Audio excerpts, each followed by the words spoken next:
Helicopter से फूलों की बारिश किसके ऊपर की गई? जो विश्वविद्यालय में पढ़ने जा रहे थे उनके ऊपर क्या? जो अपना रोजगार मांग रहे थे उनके ऊपर हुई क्या? ये 69,000 शिक्षक भर्ती घोटाले में जो आरक्षण मांग रहे थे उनके ऊपर हेलीकॉप्टर से फूलों की बारिश हुई क्या? ये जो लोग मंडल सिफारिशों को लागू कराने की बात कर रहे थे उनके ऊपर हेलीकॉप्टर की बारिश हुई क्या? फूलों की हेलीकॉप्टर की बारिश उनके ऊपर हुई जो कांवड़ धोने जा रहे हैं। भाई हमें दिक्कत नहीं, तुम हेलीकॉप्टर की बारिश करो, जो मन करे वो बरसाओ, लेकिन एक बात बताओ, उस कांवड़ ढोने वालों में मैं अपने गांव को एक बात बताता हूँ। आज से 15 साल पहले तकरीबन 15 लोग सरकारी नौकरी में थे, कांवड़ ढोने कोई नहीं जाता था। आज मैं अपने गांव को देखता हूँ, 15-20 लोग कांवड़ ढोने जाते हैं और कोई सरकारी नौकरी वाला नहीं बच गया।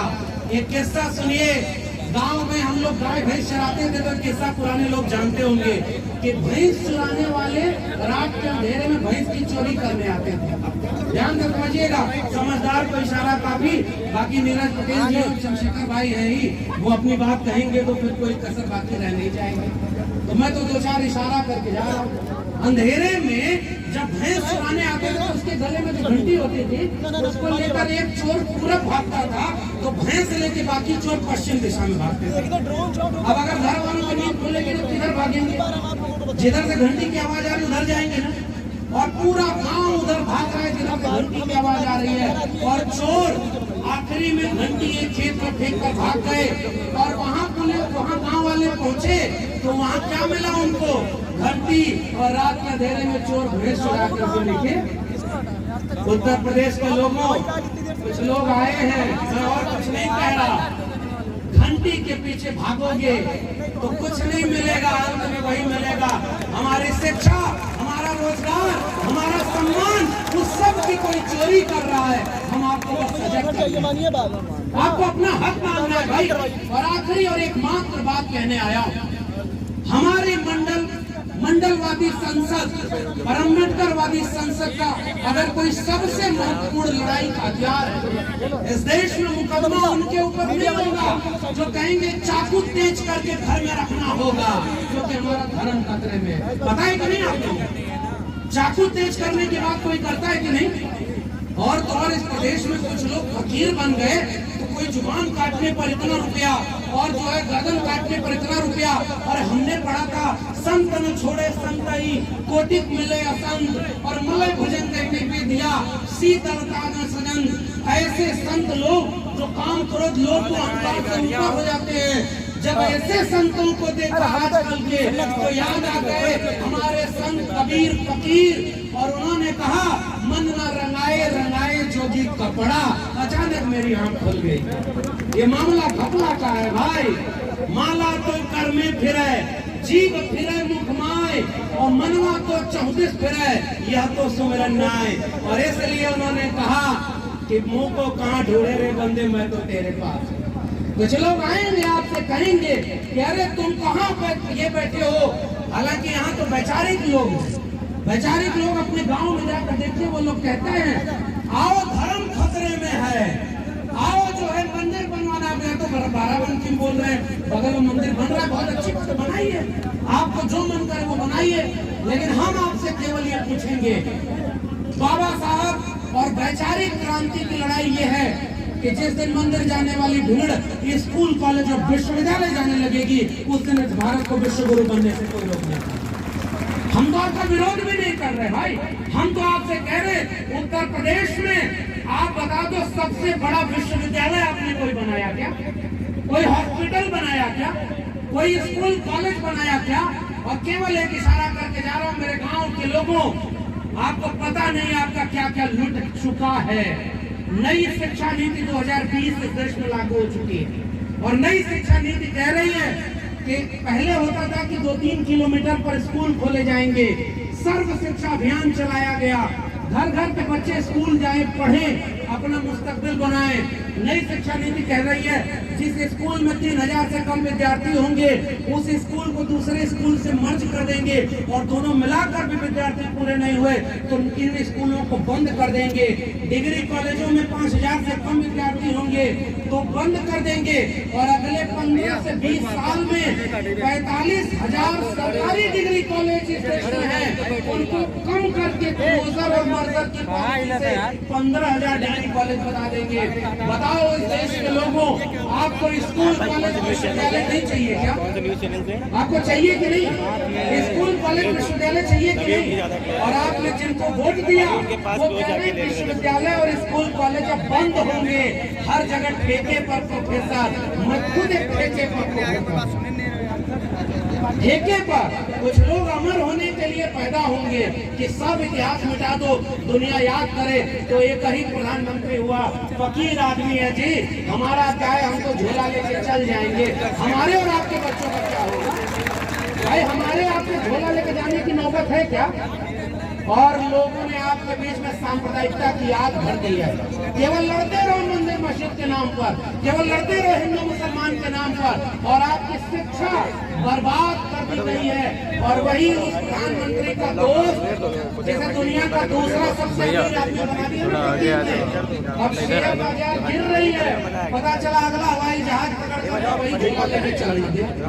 वो झोला बहुत बड़ा हो चुका है, उसमें हमारे आपके बच्चों की शिक्षा फेंकी गई है, रोजगार खत्म हो गया है और सम्मान स्वाभिमान खत्म हो गया है। मैं केवल आगे के वक्त अपनी बात रखेंगे तो मैं बस केवल ये गुजारिश, विश्वविद्यालय में पढ़ने पढ़ाने वाले लोग, हम आपसे केवल गुजारिश करने आए।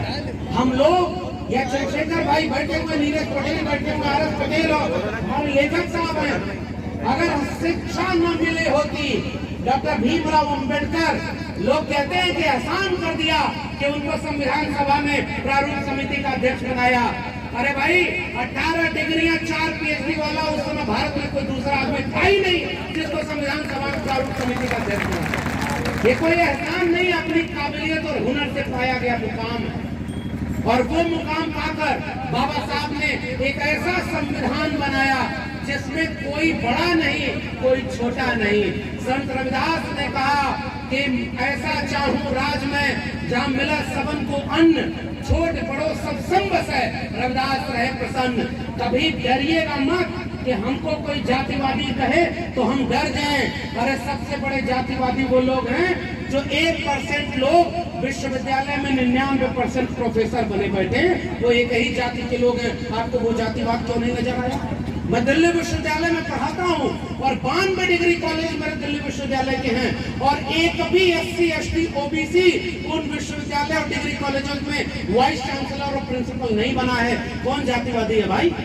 आपने सुप्रीम कोर्ट में आज तक जितने जज बनाए हैं केवल 2 SC और 1 OBC है, शेड्यूल ट्राइब का कोई जज ही नहीं है। कौन जातिवादी है? आज जगदेव बाबू को याद करते हुए मैं केवल ये गुजारिश, हमने नारे सुन लिए हैं।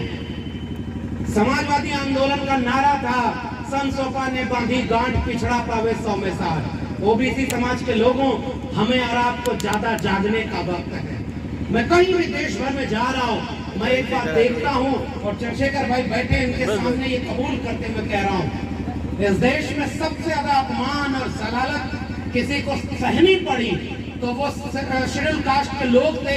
लेकिन जब उन्हें अपना एक वैचारिक आइकॉन मिला तो उन्होंने भारत नहीं पूरी दुनिया को बता दिया कि डॉक्टर अंबेडकर कौन है, उनको अब तुम मिटा नहीं सकते हो। ये ताकत है उस वैचारिक आंदोलन की। मनोहर कांशीराम साहब ने आजाद भारत में वापस फिर से क्रांति की लहर जगाई, और अब ये तीसरा दौर है। OBC समाज के लोगों से मेरी गुजारिश केवल इतनी है, हमें भड़काया जाएगा, तोड़ा जाएगा, हमें आपस में कहा जाएगा कि तुम्हारी जाति वाले ने इसका हक मार लिया, इसकी जाति वाले ने इसका हक मार लिया, और हर जाति को आपस में लड़ाया जाएगा। कभी देखा है आपने कि उन तमाम शोषक जातियों में कोई आपस में नहीं लड़ता है, बहुत एक तालमेल बना होता है, सब एक दूसरे की मदद करते हैं। और आपके वोटों की कीमत आपके जाति के नेताओं को आगे खड़ा करके कर दिया जाए इसलिए। और दूसरी तरफ आपको सांप्रदायिकता में झोंका जा रहा है कि रोज मंदिर मस्जिद की लड़ाई तुम लड़ते रहो, रोज जो है ये कथा भागवत करते रहो। आजकल कथा भागवत की बात आई है तो नए नए बाबा आ गए हैं जो किस्मत बता रहे हैं। ये कौन सा भारत बना रहे हैं भाई? टीवी पर बैठ करके लोग कह रहे हैं कि ये चमत्कार है, विज्ञान है, कि ये किस्मत बता रहे, और वो बाबा अपने भाई की किस्मत नहीं बता पाया कि ये दलितों की शादी में लग जाएगा तो मुकदमा होगा इसके ऊपर, और मुकदमा हो गया भाई। ये दूसरे की किस्मत बताने वाले लोग आपको केवल ध्यान भटका रहे हैं। मेरी गुजारिश, वैचारिक लोगों, इस क्रांति की आग को बुझने नहीं देना। और ये वैचारिक लड़ाई सदियों पहले से चली आ रही है। तथागत बुद्ध, कबीर, रैदास, पलटू दादू, भीखा, बुल्ले शाह, बाबा फरीद और चौका मेला नारायण गुरु बसवन्ना से होते हुए महात्मा फूले, डॉक्टर भीमराव अंबेडकर, डॉक्टर राम मनोहर लोहिया, मंडल कांशीराम की लड़ाई भारत के राष्ट्र निर्माण की लड़ाई है। इसलिए हमें सबको झोंक करके उसको लड़ना पड़े तो भी इस कारवा को रुकने नहीं देना। यही गुजारिश है। और जाते जाते केवल एक चीज, कुछ ढपोर संघों से बच के रहिएगा। ढपोर संघ का किस्सा सुना है आपने? एक आदमी गया और कहा, एक मार्केट में बाबाओं की बात हुई है, तब मैं बता रहा हूँ, जो चमत्कार और भविष्य बता रहे हैं, भविष्य बता रहे हैं भाई। और भारत के संविधान में अनुच्छेद 51A में कहा गया है कि आप वैज्ञानिक चेतना का विस्तार करें। किताब में पढ़ा रहे हो कि सूरज का आकार इतना, उसका तापमान इतना, और हमारे यहाँ कथा में बता रहे हो कोई सूरज को निकल गया। मैं चुनना चाहता हूँ कि दोनों में से सही बात कौन सी है।